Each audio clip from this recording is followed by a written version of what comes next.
हरिओम मु श्रीमती आशालता पंडा सरस्वती विद्या मंदिर दामनजोड़ीर इतिहास शिक्षयित्री। आज मु नवम श्रेणी पिलामानंकर इतिहास संपर्क में किसी आलोचना करी। प्रथमे मु नवम श्रेणी छात्र छात्री मानक स्वागत जनाऊँगी। आज आम पढ़ा इतिहास द्वितीय विश्वयुद्ध संपर्क में। पिला माने तुम्हें समस्ते प्रथम विश्वयुद्ध उपरे आलोचना कर सारी पढ़ी सारी तेणु आज आम देखा द्वितीय विश्वयुद्ध। तुम्हें समस्ते जानिच पृथ्वी में दुईटा विश्वयुद्ध अनुष्ठित हो जाए। प्रथम विश्वयुद्ध होता 1914 मसीह 1918 मसीहा पर्यंत। यही युद्धर समाप्ति पर मात्र 20 वर्ष मध्य अन्य एक विश्वयुद्ध मुंड टेकी उठिला जहाँ कहगला द्वितीय विश्वयुद्ध। पिला माने ए द्वितीय विश्वयुद्ध होता 1939 मसीहा ठारू 1945 मसीहा पर्यंत। तेबे विश्वयुद्ध केमिति तो गोटे दिन गोटे राति हो जाए। ये युद्धर अनेक गुड़िए कारण रही। तेरे कारण गुड़िक आम संक्षेप में आलोचना करवा। प्रथम कारण हूँ प्यारिस शांति सम्मेलन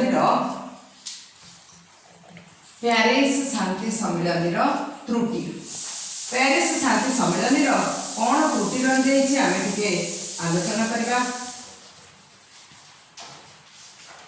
प्रथम विश्वयुद्ध पर स्थायी शांति प्रतिष्ठा करने प्यारिस ठारे 1919 मसीहा जनवरी 18 तारिख एक सम्मेलन प्रतिष्ठा होता। यह सम्मेलन में केवल विजयी राष्ट्र माने जोग देते एवं पराजित राष्ट्र मानक एठाकू आमंत्रण करा जाई नथिला। तेणु जेहेतु पराजित राष्ट्र मानक डका जाई नथिला जहाँ निष्पत्ति नियागला केवल एक तरफा निष्पत्ति नियागला। तेणु पराजित राष्ट्र माने खूब असंतुष्ट होते एवं प्रतिशोध परायण हेले। तेणु प्यारिस शांति सम्मेलन में जो त्रुटि रहीगला ताहा विश्वयुद्ध पर इंधन जोगाइला। पुणी जीवा आम द्वितीय कारण हूँ वर्साई संधिर कठोरता। तो पिला माने वर्साई संधिर कौन कठोरता रहिला देखिबा। वर्साई संधि कौन कहा संगे करा जायतिला ए चुक्ति को। वर्साई संधि प्यारिस शांति सम्मेलन में ही जर्मनी सहित यह संधि स्वाक्षर होता वर्साई ठारे 1919 मसीहा जून 28 तारिख। तो पिला माने यही संधि जो स्वाक्षर है जर्मनी विभिन्न प्रकार अपमानजनक शर्त सब लदी दिगला जहाँफल जर्मनी प्रतिशोध परायण है। यही शर्त को न मानिले युद्ध कर धमक देला मित्र शक्ति। तेणु जर्मनी निरुपाय हो बाध्य है मानि नबाकू किंतु से खूब प्रतिशोध परायण है।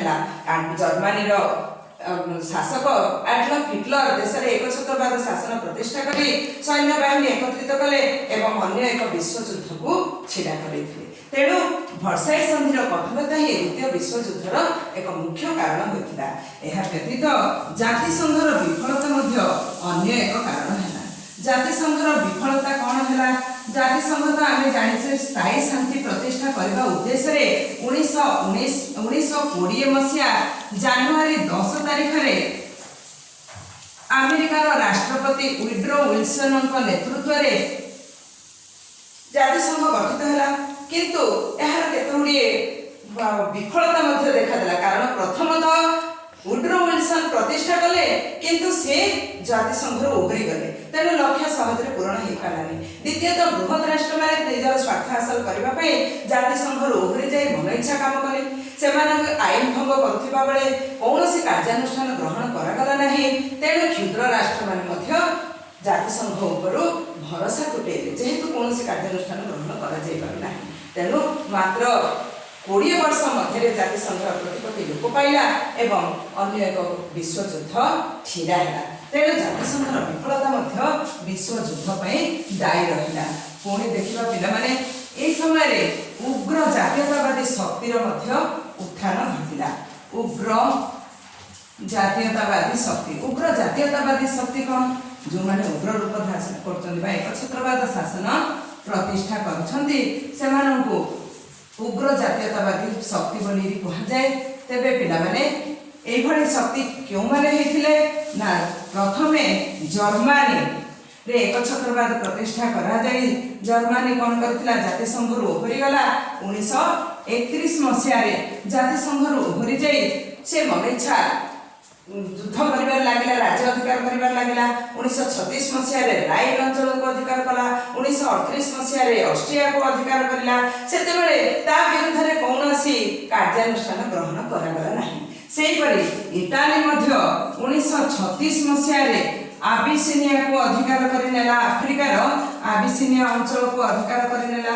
ସେତେବେଳେ ବେନିତୋ ମୁସୋଲିନି ଇଟାଲୀରେ एकछत्रवाद शासन प्रतिष्ठा करथिले। सी मध्य एभली मनेइच्छा कार्यक्रम करबा बेले जातिसंघर कौनसी कार्यानुष्ठान ग्रहण करागला नहीं। सेहीपरि जर्मनी इटाली परि जापान मध्य तार साम्राज्य लिप्सा पूरण करबा पई 1931 मसिहारे चीन रो मांचुरिया को अधिकार कला। मांचुरिया थिला गोटे खनिज संपद तैल संपद पूर्ण गोटे शक्तिशाली राज्य थिला, ताको अधिकार करिनेला।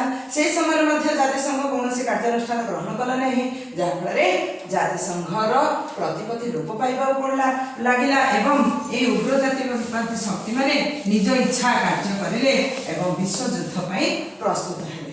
पिला माने आउ गोटे कारण रही गणतांत्रिक राष्ट्र मानकर निष्क्रियता। जेतेबेले एही बृहत राष्ट्र माने मन इच्छा कार्य कर जाउछंती, एकछत्रवाद राष्ट्र माने उग्र जातीयतावादी राष्ट्र माने मन इच्छा कार्य करुछंती, सेतेबेले गणतांत्रिक राष्ट्र मानकर निष्क्रियता देखागला। से माने कौनसी कार्य अनुष्ठान ग्रहण कले नाही। गणतांत्रिक राष्ट्र किए थिले सेतेबेले ना ब्रिटेन, फ्रांस प्रभृति राष्ट्र। ब्रिटेन, फ्रांस भली राष्ट्र माने जातिसंघ रे रहिले मध्य ताको विरुद्ध रे कोनोसी कार्यानुष्ठान ग्रहण कले नाही, बरं सेमानको संतुष्ट करिबारे लागिले। जर्मनी जेतेबेले 1938 मसिया रे ऑस्ट्रिया को अधिकार करिछि, सेतिकी बेले पिला माने ब्रिटेन, फ्रांस ता विरुद्ध रे कार्यानुष्ठान ग्रहण करबा परिवर्ते ताको संतुष्ट करबा पई 1938 मसिया रे ही म्यूनिक चुक्ति स्वाक्षर कले। म्यूनिक ठारे एक चुक्ति स्वाक्षर कले, जहाको म्यूनिक चुक्ति बोली कहा जाए। तेणु ए बृहत राष्ट्र मानकर गणतांत्रिक राष्ट्र मानकर संतुष्टिकरण नीति मध्य विश्व युद्ध पई ईंधन जोगाइला, विश्व युद्ध हेबा पई सहायक होइतिला। एही परि अनेक कारण अछि पिला माने। आज आमे एतिकिरे रखि देबा। आउ थरे आसंता क्लास रे पुनी आउ किछि कारण संपर्क रे आलोचना करिबा। तुमे माने बही को भल भाबरे पढिबो, बुझिबा पई चेष्टा करिबो। आज एतिकी। धन्यवाद।